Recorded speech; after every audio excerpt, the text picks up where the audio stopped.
This is Renelle, and welcome to Quality Hang with Rod Brooks and friends. And here he is now, your host, my main man, Rod Brooks. Thank you very much, Renelle. I am Rod Brooks, and welcome everyone to Quality Hang, Free for All Friday edition.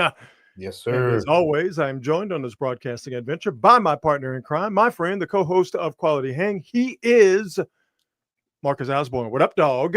What's up, Dr. Brooks? Good Happy to see Friday you, my to man. you, brother.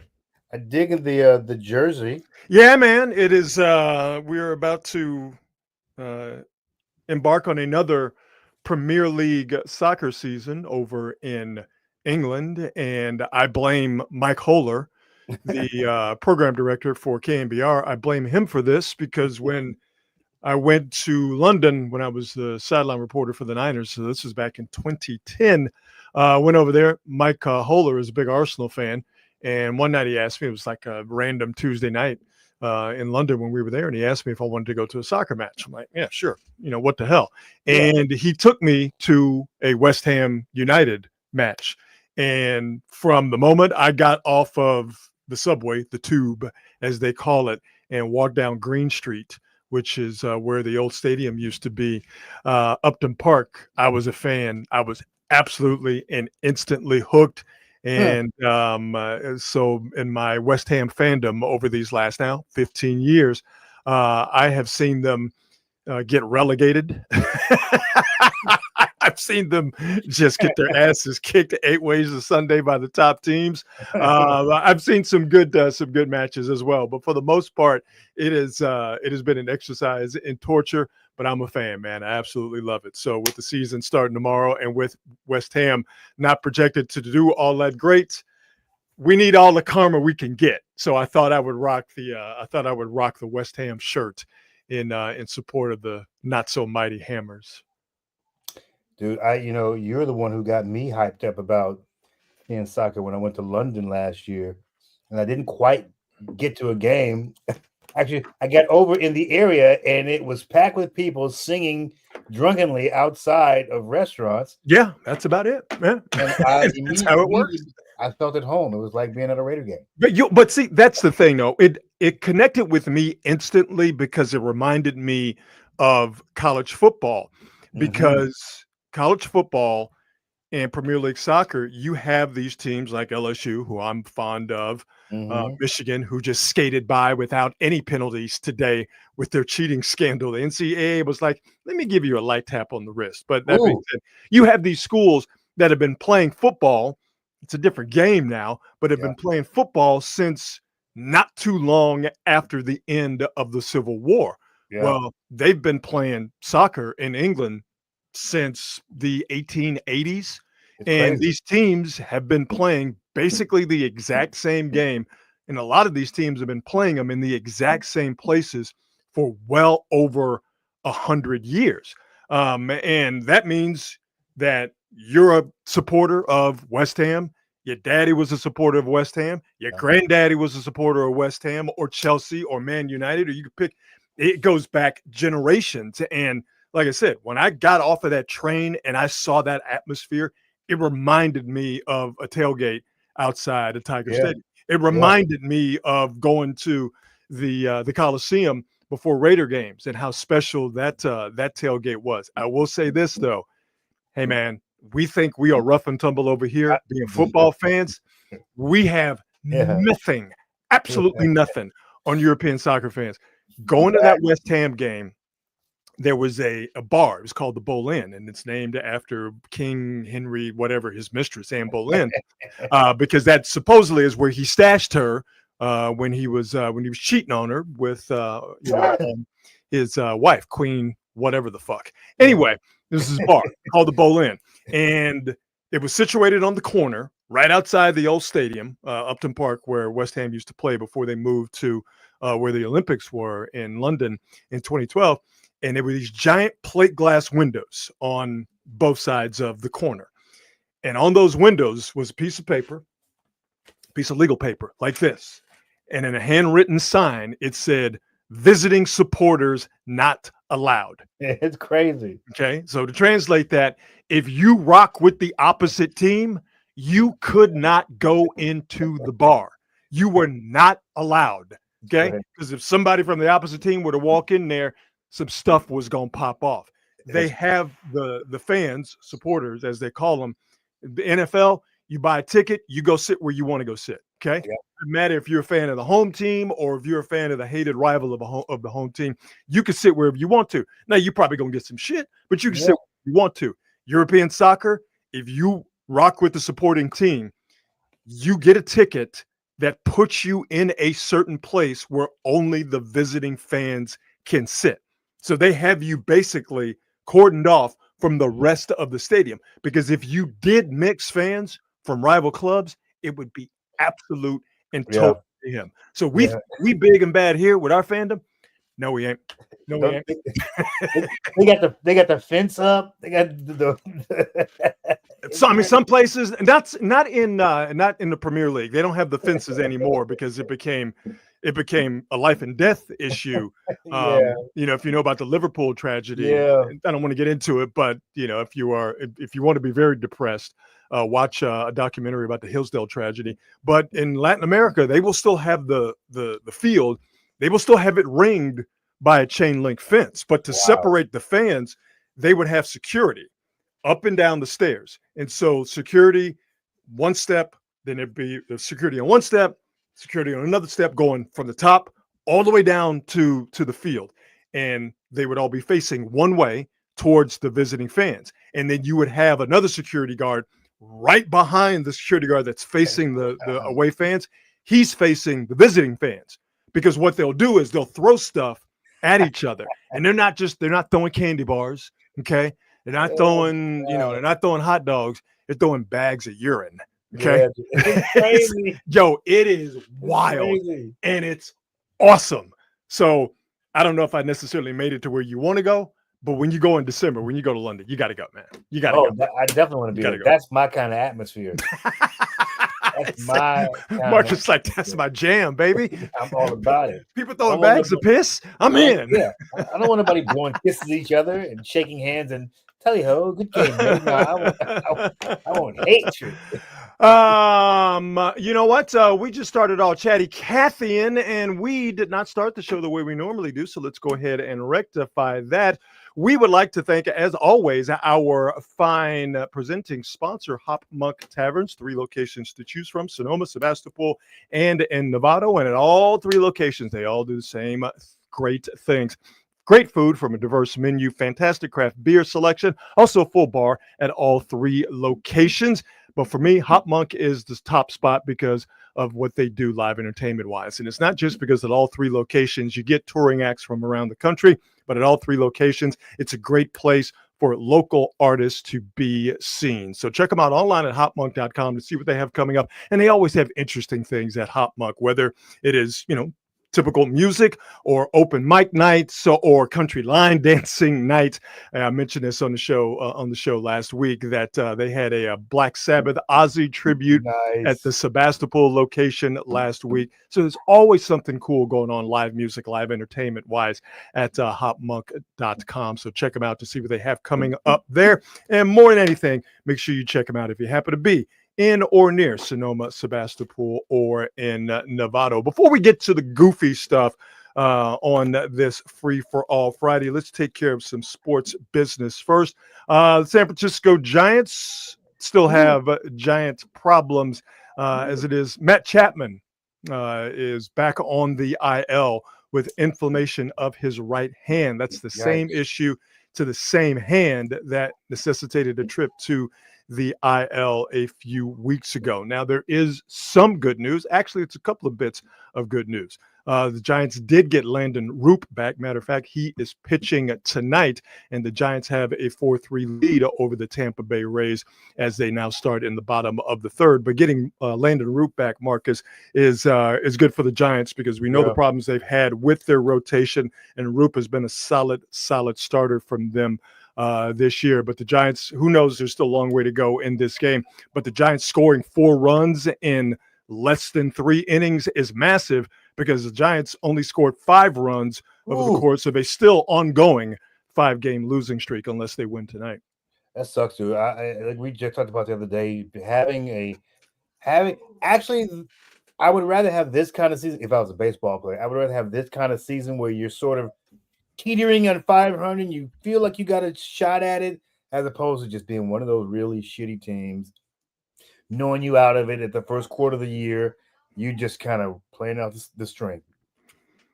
So at least you're playing for something, like some kind of pride, and you can get out there and show your face every day, particularly based on the year you had last year. Yeah. This is an improvement. Hopefully you'll do better next year after you fire Bob Melvin.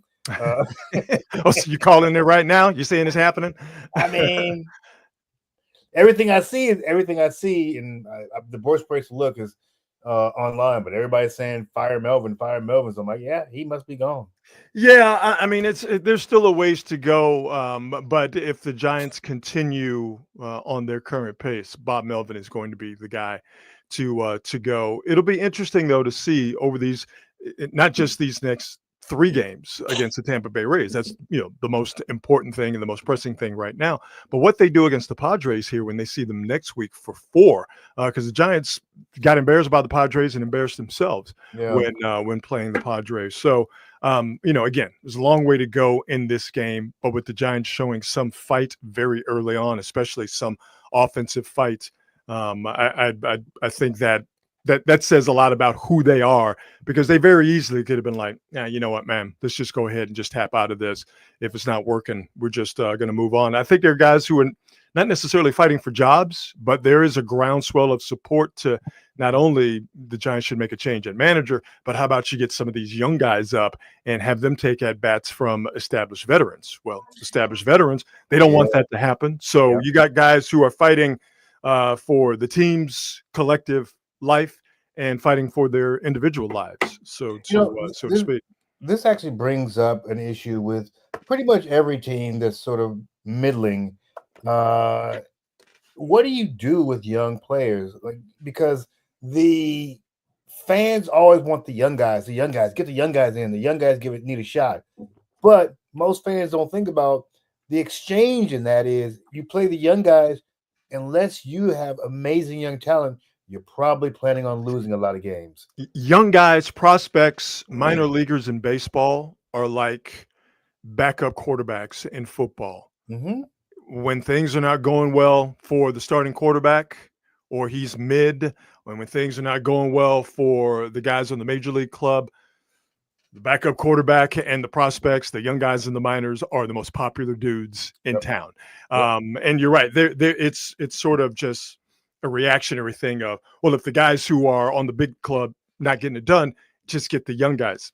It's a little bit more complicated than that. For the Giants, why there is a groundswell of support for that is that they want to see Bryce Eldridge, who is, the big 6'5" phenom who's with the River Cats right now. And I haven't looked at his numbers lately, but when you Google Bryce Eldridge, you see a big dude hitting the baseball really, really far.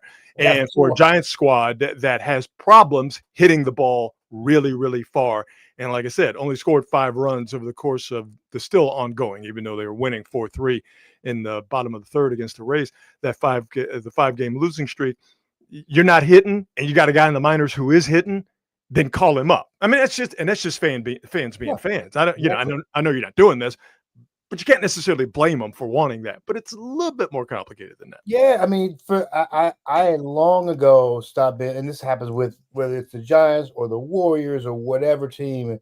Everybody wants to see that. Well, you get this hot young prospect or give such and such a chance. Like, I don't think you understand. The vets don't want to have to play with the young guys either, because they also know what it means when they're playing a lot. I'm sorry. Are we talking baseball? Or are we talking about the Warriors' Jonathan Kuminga situation? That's for you, Jason Battle. That's for you. You know what? It is a common thread with all these things, though. It's like the worst place you could be is middle of the road, because the fans have hope and they have expectations, and they think that if the old guys aren't doing it, stick the young guys in because that'll make them better. Yeah. When it doesn't necessarily happen that way. So we'll keep you updated with this Giants game. But right now, hey, you know what? 4-3, 4 runs in 3 innings when you've only scored 5 over the last 5 games. All right, that's a good start to You're on fire. a very important stretch of games for Bob Melvin and the San Francisco Giants. One more sports thing before we get into the goofiness of a free-for-all Friday. Raiders-Niners joint practice that they held yesterday was relatively uneventful. By all accounts, the Niners offense had the upper hand over the Raiders defense, but again, both sides are saying, what else is new? Well, both sides are saying, Raider reports and Niner reports are saying that both teams got out of the joint practices what they wanted, which is a couple of things: to be relatively healthy. Although the Giants the Niners, I should say, did have one of their young defensive tackles suffer an injury, but it was in warm-ups, not in the actual joint practices. So both teams, the Raiders and the Niners, came out of it healthy or didn't suffer any injuries. There were no fights. They actually got some good work in. And so both parties seem to be relatively happy with what happened. The preseason game, second game of 3 preseason games, takes place in Vegas tomorrow. So I think this is one of those situations where out of that joint practice, really no news is good news. Both teams got out of it what they wanted, which is good work and no injuries for the most part. Take it and you run with it. Dude, Ashton Jeanty did not have fun in his first game with the Raiders. Well, it's because they didn't block for him. You could be as good as you want to be if you don't have anybody blocking for you. Every year it's this. This is why I can't deal with these dudes. This is why I can't deal with these dudes. In 25 years, literally the 2 worst offensive line, defense. The Raiders have always had the worst or somewhere near the worst. And with their defensive line, it's not like they haven't drafted a ton to try and fix that problem. They've had decent folks. But they just, what? The defensive line hasn't been their problem. It's typically been everything behind that defensive line. Yeah. The secondary and the linebackers. They typically suck. So, yeah, you have to expect that they're going to be one of the worst defensive teams. This is like one of the worst defensive stretches in the history of the NFL. This last 25 years by the Raiders. I'm not even exaggerating. I'm not. It's pathetic. So I was so bad for decent players who come out of that squad. I got something that's going to cheer you up as we start the silliness on this free-for-all Friday. Michael Penix Jr., quarterback for the Atlanta Falcons, talked to the assembled media yesterday, and a television station in South Carolina made a very unfortunate Chiron graphic mistake. You see it. Dude, you know somebody's trying to be funny. Man, listen. You know somebody. I don't know if you want to be funny like that, because that's how you lose your job. It is. Because I bet you whoever that was like an intern or somebody was like, fuck this place. And then I'm getting fired. Let me play around. So there you go. Michael Penix Jr., misnamed as Michael Penis Jr. Yeah, you don't want if your name is going to be Penis, you don't want the suffix to be Junior. Wow. You know what? I didn't even think about it that way, but you make a very good point, my friend. You make a very good point. I do believe that children are our future. Teach them well and let them lead the way. But I also believe in, when it comes to sports, you don't give these little crumb snatchers nothing, okay? You don't, because the best way to teach them is to beat them into the ground, because eventually they're going to be bigger and stronger, and they're always going to be younger, and eventually they will beat us. Yeah. And then they will put us in nursing homes. Okay. But for some reason, we think because they're kids that we shouldn't go hard on them. And I don't care who the kid is, even if the kid is Cannon Curry, son of one Wardell Stephen Curry. Steph had his basketball camp, and Lil Cannon was out there trying to stunt like his old man with some ball handling. Let us, specifically me, be very critical of Cannon Curry's handles.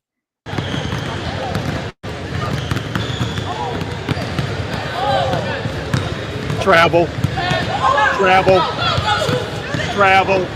Yeah. Pack that. Nah. Pack that. Nope. Can't let him get away with it. Can't let him get away with it. I'm with you, Rod. I'm all about crushing dreams. Nope. Watch it. Travel. He travel. He travel. We just gonna let that slide, okay? Because he's cute. We're gonna let it slide. He traveled, okay? And then all of a sudden, you let him walk to the basket. They be doing that. And don't nobody slap that out of the sky? Get that out of here. They be doing that. How old is Kenny? Old enough to get that shit smacked. I'm like, wait a minute. This dude is actually making buckets. And not making buckets because you let him walk to the basket and nobody packed that shot. Somebody need to, because I do believe in crushing dreams. Absolutely. And really like sticking it to the kids. Because he gonna crush yours eventually. I've had my dreams have been crushed so many times. Yeah. Now, do I have this point of view because of how I was raised? Absolutely. And am I taking out childhood trauma on children today? Yes, that's exactly what I'm doing. Okay. Am I allowing my inner city upbringing to color how I look at this situation? 100%. Because I wasn't allowed to just skip to my loo to the basket and get up shots where everybody's going, oh, look, how cute. All right. I had to deal with having clothing tattoo. He traveled. It's a travel. Come on. Let's also talk about those shorts. Like, what are we doing? Your daddy got money. They let him get 2 shots up. No. And then old girl back here cheerleading, talking about that was on you. No, smack that shit out of here. All right. I'm sorry. Yeah, you know what? I allow childhood trauma to come out on this show, and I'd like to apologize. But still, I'm all about it. You can't let that slide. I'm all about it. That slide. You do know how much I love robots, because I'm just making peace with the fact that we as humans are going to be enslaved by robots, and they're going to come from China because they love their robots. In Beijing, they are currently having the World Robotics Games. Go robot, it's your birthday. Go robot, it's your birthday. Go robot, it's your birthday.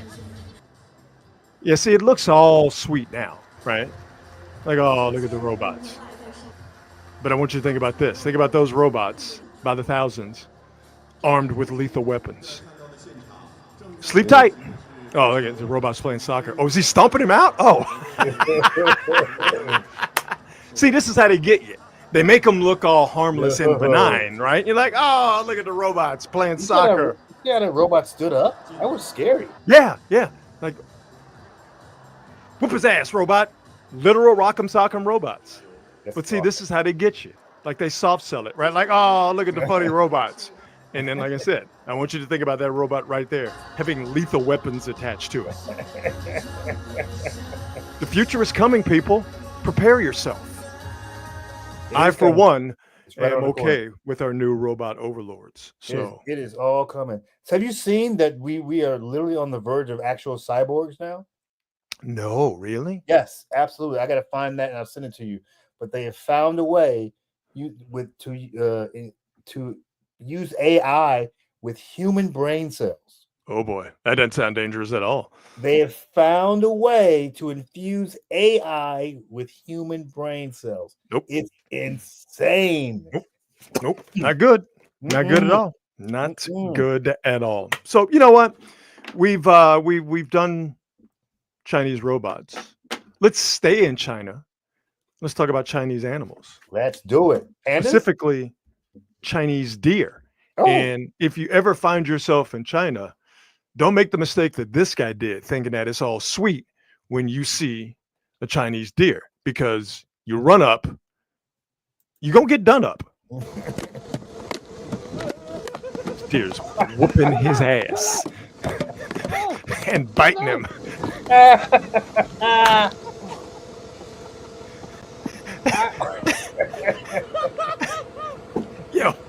Yo,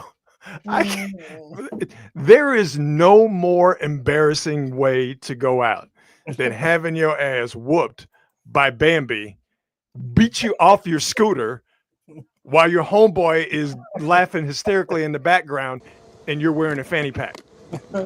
It is funny. Every time I see a deer smacking somebody around, it's hilarious. It's biting him. His homeboy ain't shit, by the way. Just watching him get beat up. Watching him get his shit mixed by Bambi. like a woman in a horror film watching her man get beat up while she's standing there screaming. Are we going to watch it again? Absolutely. We are going to watch it again. You're riding through the Chinese forest on a moped, which is strike one, and you see a deer, and that deer comes over and gives you that when it bites it. It's good you got the helmet on. It's a wrap. I've watched this video a dozen times over the last hour, and his homeboy in the back cackling. Dude is laughing. I ain't gonna lie, I'll probably do the same thing. So there you go. Don't mess with the Chinese deer. They are very, very active. Again, as you can tell, I love videos of human-animal interaction. Oh man. And I love it when the animal gets the upper hand. I think it's great. And that video was just one of them. Let's stay in Asia, but now let's go to the high seas around the Philippines, where a fisherman, like fishermen do, is showing off his catch. But as you will see, this catch is somewhat unusual, and this creature of the sea is not about to go out like a chump. Okay. Okay, so I'll stop the video here. Okay. This guy is on the high seas around the Philippines, and what he has there is a squid. Oh, this is gonna turn out wrong. Okay, so your boy right there, he's like, fried calamari at your boy's house tonight, right? Like, you know, I don't speak. Was it Tagalog? I don't speak the local language, but I can just tell by the look on his face. He's telling the folks, it's about to go down real big. We finna have lots of calamari. It's fresh. I just got this out to sea. Look at your boy. I'm the master fisherman. All right. So right now, my man here is on cloud 9. Okay. Top of the world. Let's start the video from the beginning and we'll run it all the way through. Now here we go. Hey. Oh! Hold that. He got his mouth open too. Whoa! Oh!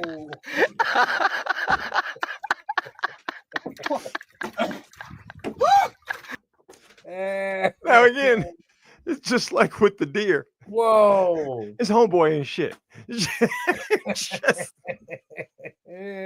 just laughing at him the whole time. Jesus Not, hey man, are you Christ. okay? Can I get you a towel? What did that taste like? Because it sure looked gross. My man had his mouth all the way open. Wide open. That squid is like, oh, you got me? Okay, son. Take this with you. Hold that. Oh! Yo, son.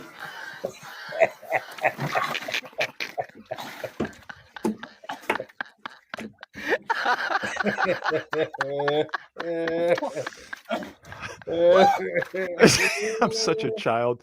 Let's go back. Oh man, it's just oof. Oh, hang on, we got to get it. Right. Ooh. Oh, his mouth is wide open too. Wide open. Yeah. Like typically, the first move is to close your mouth and cover your face. My man was like, "Give it all to me." Oh, right there. Ew. Right there. That's a direct shot, bro. So there you go. So if any of you are going to be doing some deep sea fishing this weekend and you happen to catch a squid, make sure the business end is pointed away from your face, lest you go out like our boy right here. Let's go ahead and watch the video one more time in full. It's all good. It's all good. It is not good anymore.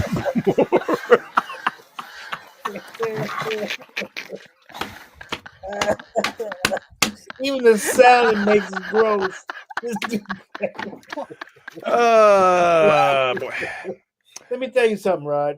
Let me tell you something. Catch If and I was- release. That's if I what was that's that what we dude- should be saying. If I was that dude's friend, he and I could never, ever have a conversation where that wasn't brought up ever again.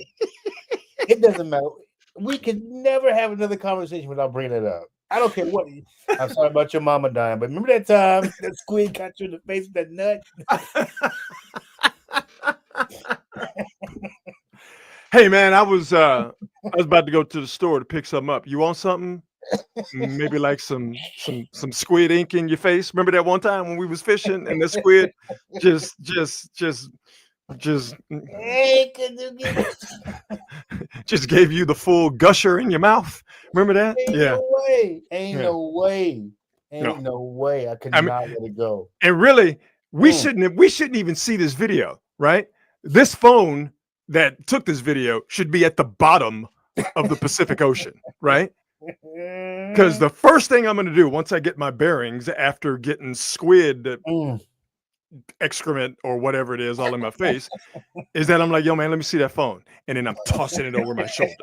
Okay. Because if you don't, you're going to have a couple of Evidence cannot be jackasses seen. on a podcast watching the video now for the fourth time. Go. Hola, Julio. Wow. Right there. Oh my god! I don't understand why he keep his mouth open. Why he's keeping his mouth open? Yo, man, oh his friend is an asshole. man! So Oh, man. there you go. Catch and release.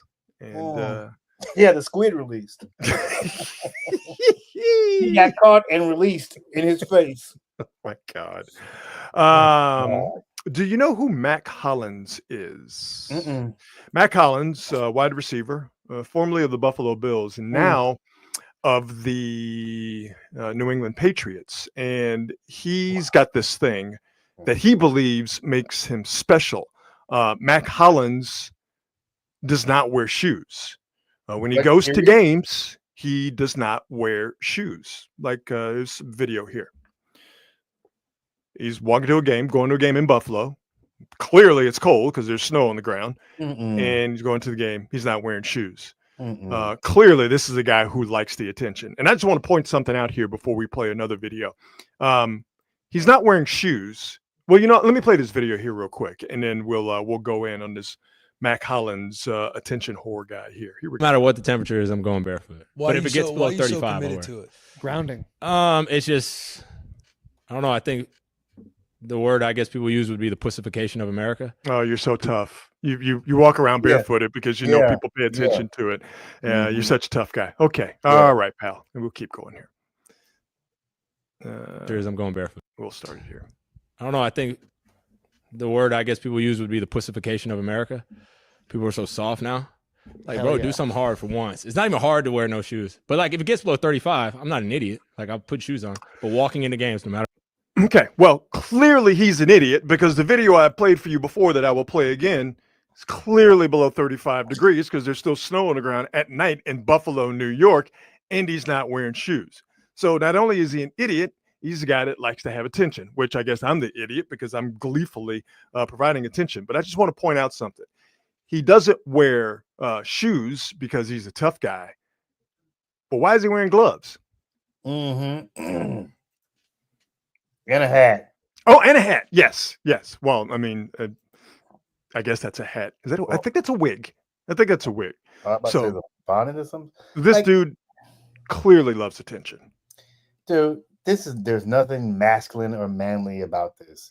Sorry, it's not. And yeah, there's nothing tough about it. There's And- nothing tough about that. I'm never gonna look at the dude and go, "Oh shit, he's not wearing shoes. He's No. tough." He's not wearing shoes in this one, Lame. but he is wearing a mask or the head of Yeah. the greatest drummer of all time, that being the Muppet animal dude. of what's the name of the band? The Muppets band. Oh, shit. Dr. Teeth and Electric Mayhem. That's right.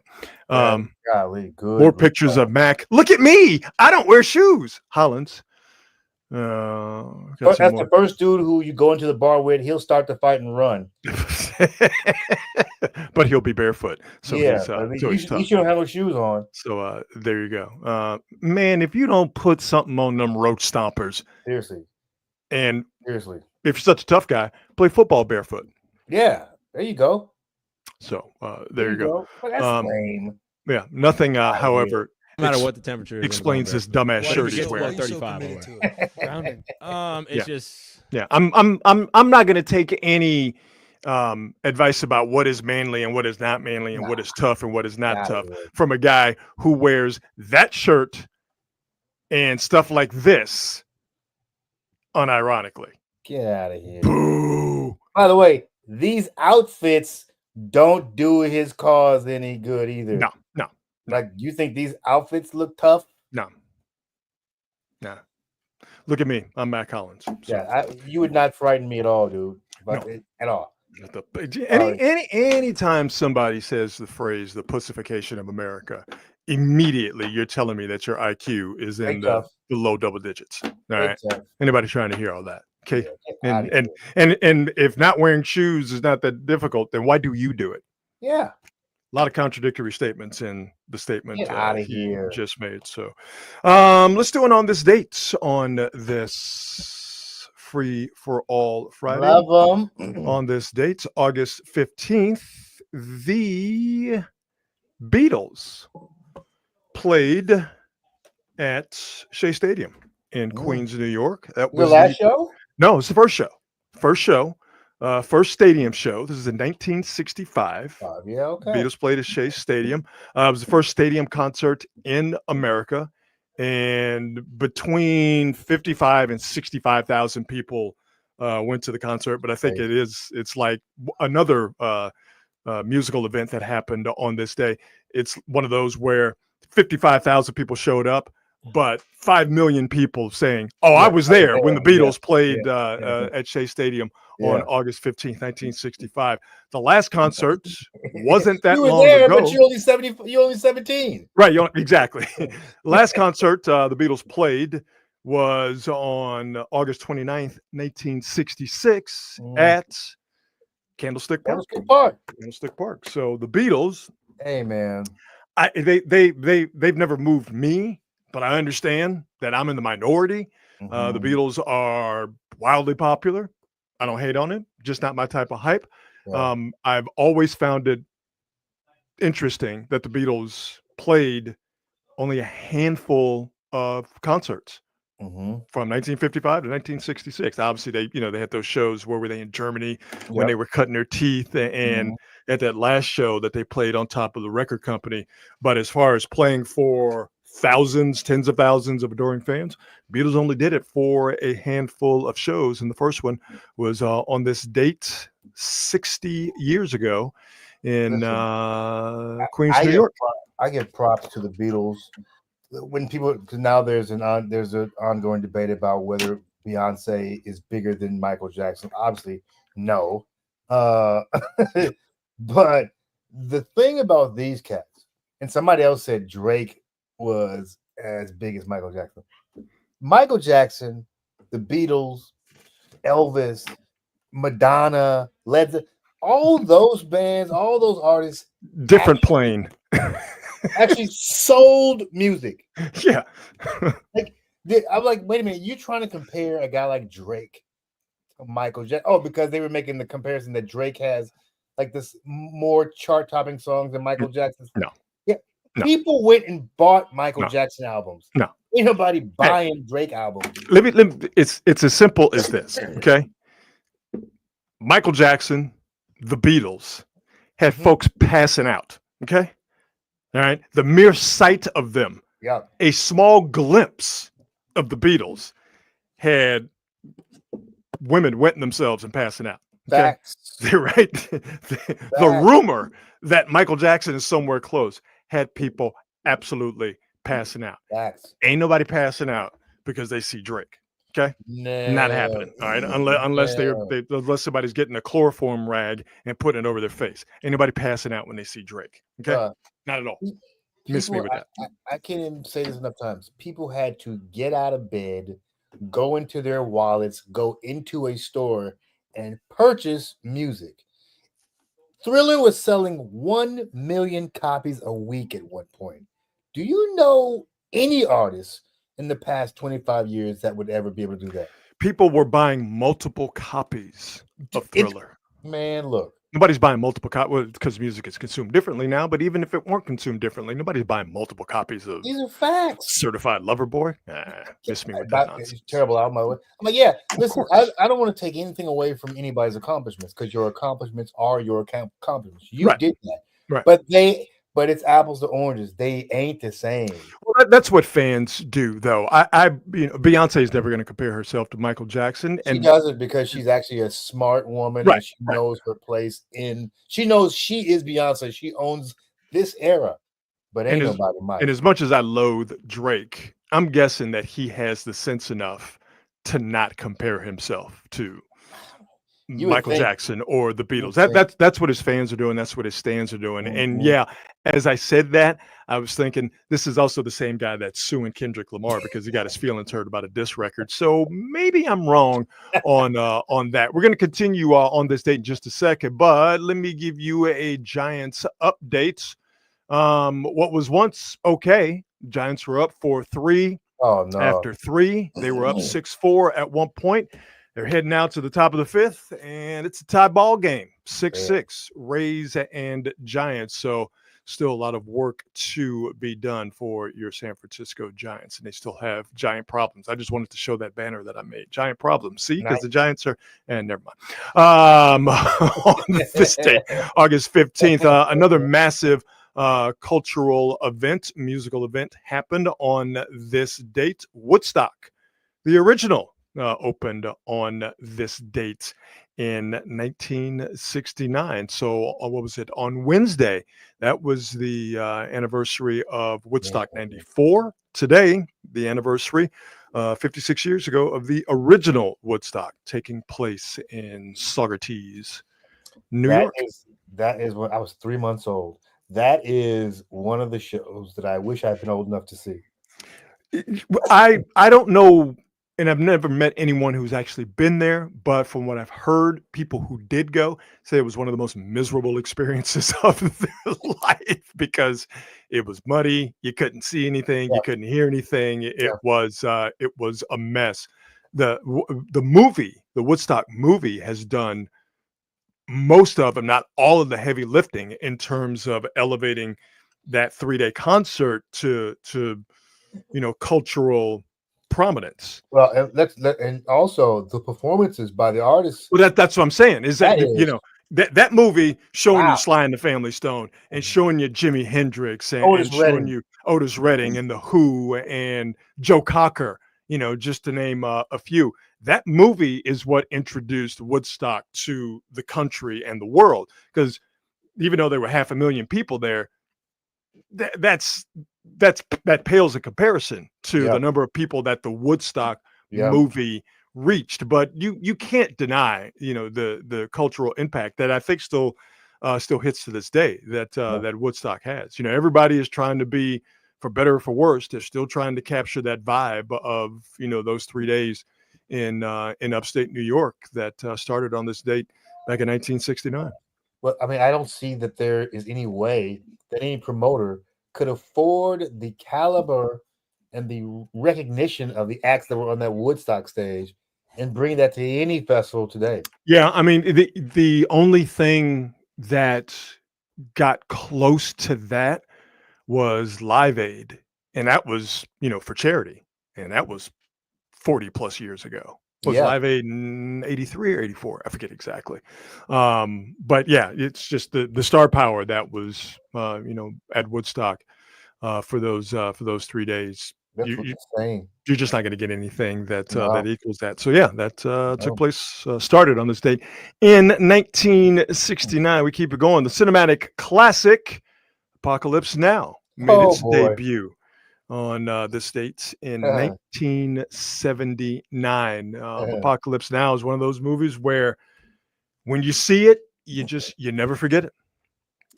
Yeah, dude. And it's one of those films where the offset stories or the onset stories have kind of elevated this thing. Yeah, how it was made and what Coppola went through. Yeah. Oh my! With Marlon Brando, who was clearly out of his goddamn mind, at the time. Yeah. He was on some stuff. He was on some stuff. He was on everything, it seemed Yeah. And seeing 14-year-old Larry Fishburne out like. there, that's a trip. Like hearing Larry Lawrence, call him Larry, because that's what he was back then. Hearing Lawrence Fishburne tell stories about what it was like to be basically a teenager on the set with Marlon Brando is insane. Yeah. If anybody ever gets a chance to look at any Yeah. making of the Apocalypse Now, check it out.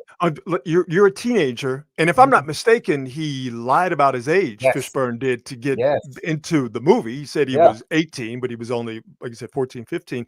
To be a 14-year-old on that set in the jungle with a strung out Francis Ford Coppola, Yeah. with a strung out Martin Sheen, and with the looming presence of, you know, the greatest actor of his generation and Marlon Brando. How you get out of that with your bearings intact as a 14-year-old child is amazing. Yeah. Apocalypse Now, like I said, would you see it once and it never leaves you. It absolutely doesn't leave you. Yeah. On this date, August 15, 1979, Apocalypse Now hit sort of a sad anniversary because he would have been 50 years old today, but not with us anymore. Nipsey Hussle was born on this date in 1985. Yeah. Yep. Nipsey Hussle is no longer with us, but Chief Keef is still alive. Make it make sense.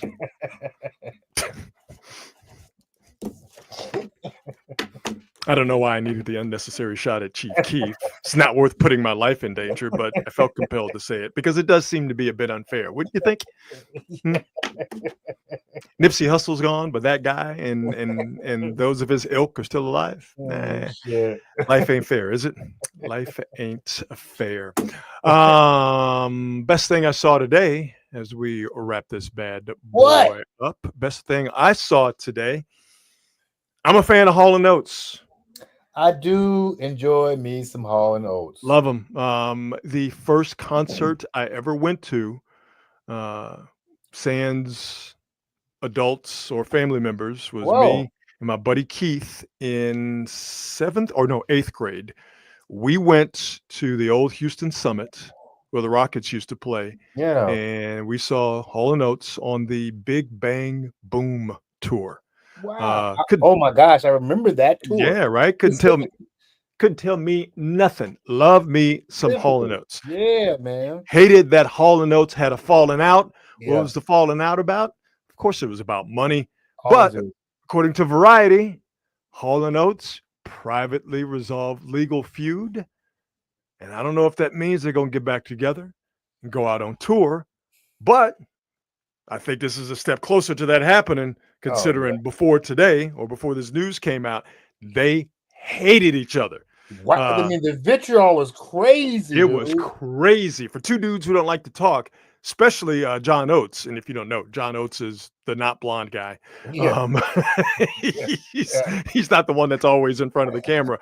John Oates was like, nah, Daryl Hall and I are never getting back together again. Well, since they've resolved their legal feud, maybe, just maybe, we'll see Hall & Oates one last time. Yeah, I'm like, you know what? We both need some money. So let's just, yeah, there's money out there. Let's go get it. Let's go get this tour popping, baby. Yeah, man. Let's go do a residency in Vegas. The stuff that Daryl Hall was saying about dude, it was rough. Yeah. No, we were never friends. No, he didn't write a single thing. Yeah.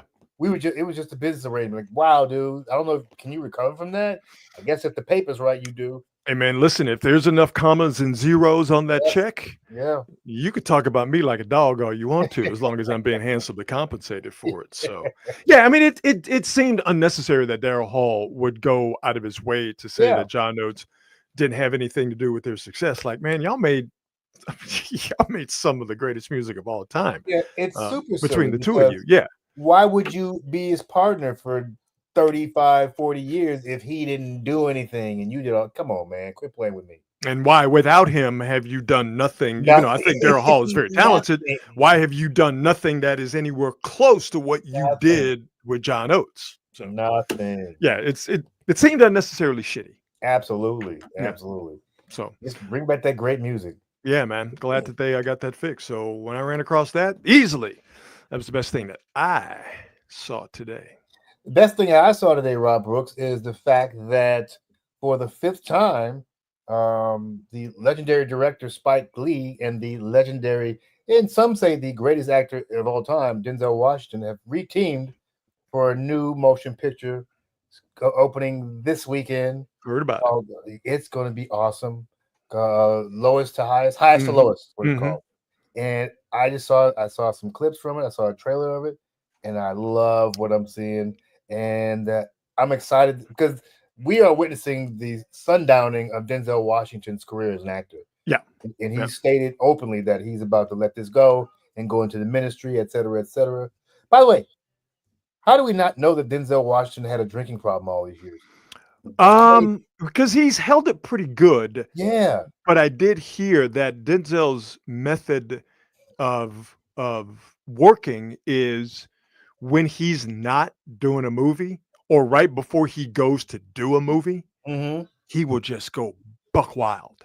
Like he'll Crazy. he'll go to some remote island or whatever, some vacation spot, and he will just get it in and get it all out of his system so he could be right for the movie. Like that's Mhm. I'm like, okay, well, you know what? I mean, explains why he's never been caught doing anything wrong. Ain't nobody caught Denzel doing nothing. Because he doesn't hide it. he doesn't necessarily let you see it, but he's not hiding it. Okay.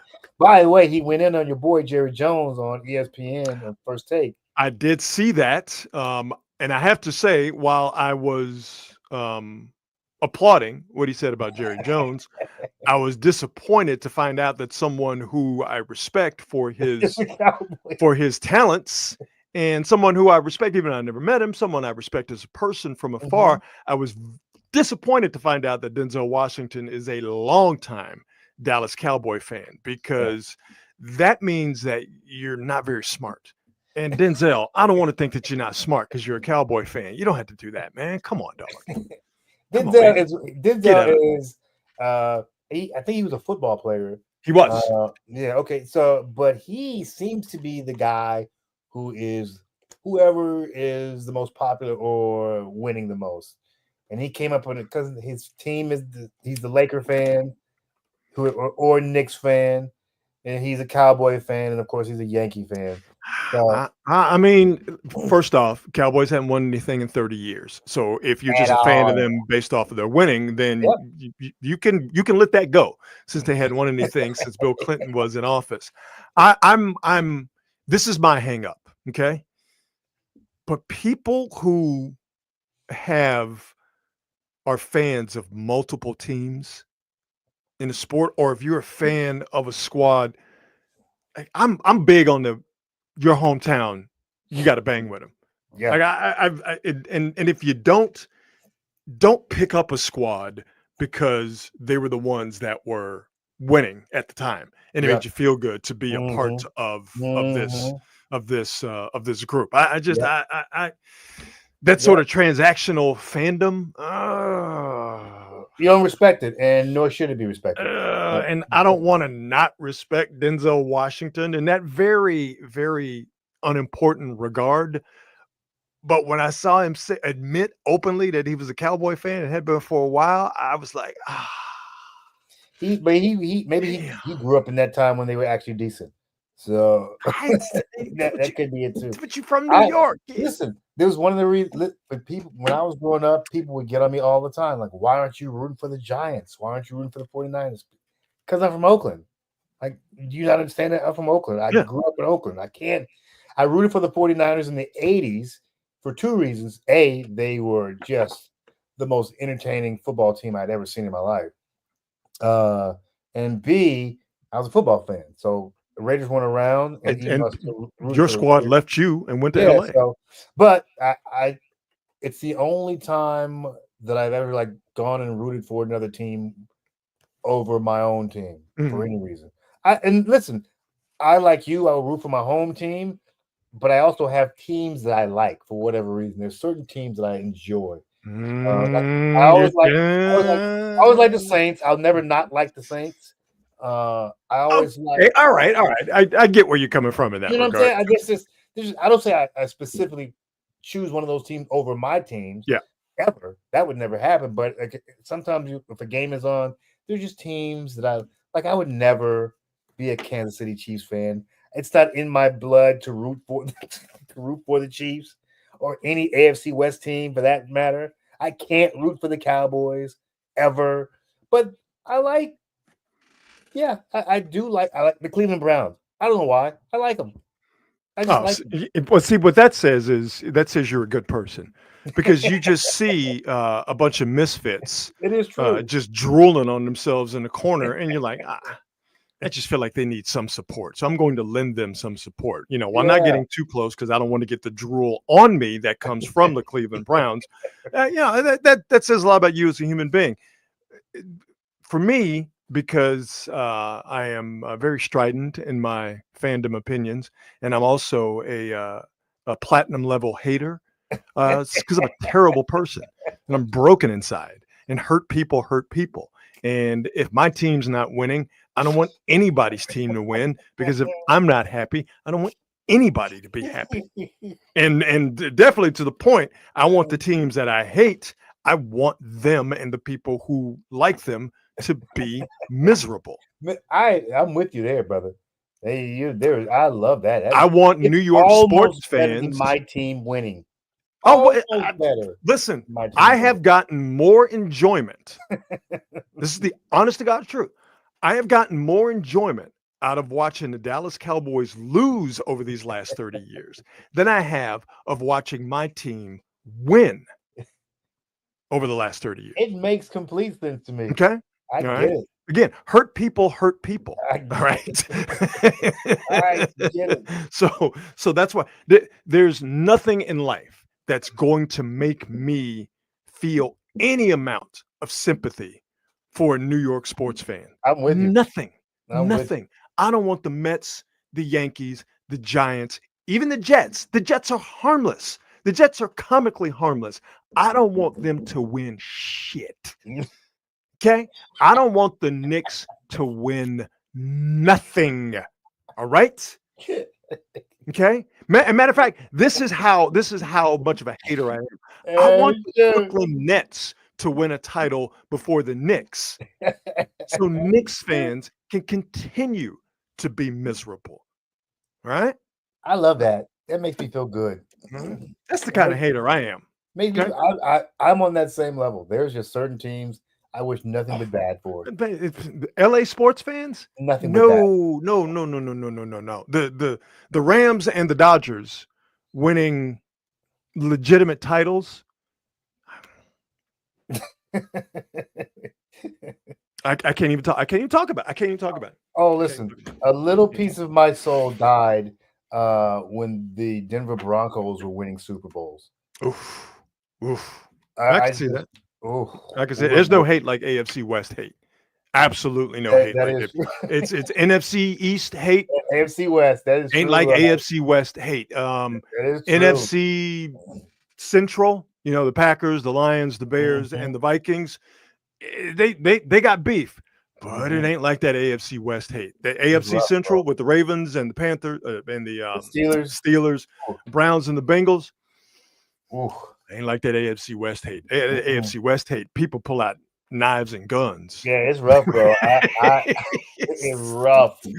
People get shot behind AFC West teams. And in the rare years when all the teams are fairly decent, it's ratcheted up to a level I don't think most people understand. East Coast folks don't really understand the AFC West rivalry.